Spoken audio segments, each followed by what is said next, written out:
Aid to Southeast Asia is shrinking, and the impact could be wide-reaching. A new report by Australia's Lowy Institute says development financing to the region is expected to fall by over $2 billion by 2026.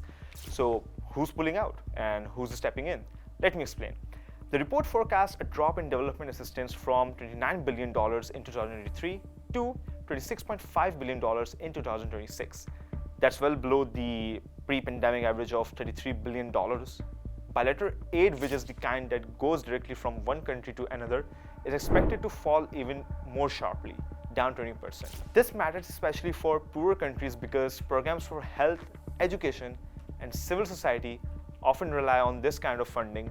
Now let's discuss what's behind the cuts. Governments in Europe and the UK are redirecting funds as NATO countries increase their defense spending, partly in response to the war in Ukraine. Foreign aid is being reduced. The EU and the 7 European countries will cut $17.2 billion in aid between 2025 and 2029. The UK alone has announced $7.6 billion in annual cuts. The biggest shift, though, comes from the United States. Earlier this year, President Donald Trump shut down US aid and slashed nearly $60 billion in foreign aid. The US Senate followed with steps to cut another $8 billion. With the West pulling back, attention is turning east. China and Japan and South Korea are expected to play a bigger role in development financing. China's spending is growing again, up to $4.9 billion in 2023.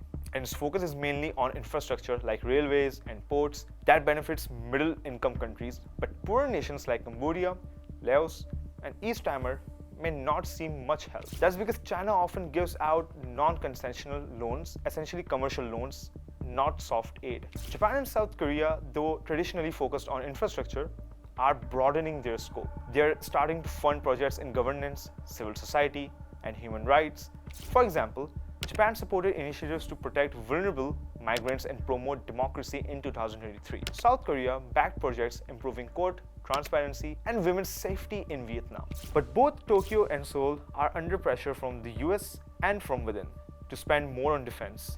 That's putting their aid budgets at risk too. Experts say Japan's massive public debt and a growing push to prioritize domestic spending could mean further cuts ahead. As Western governments retreat and Asian powers step forward, the balance of influence and the types of projects that get funded may shift. And for the poorest in the region, that shift could be felt almost deeply. For more on this, subscribe to DawnNews English.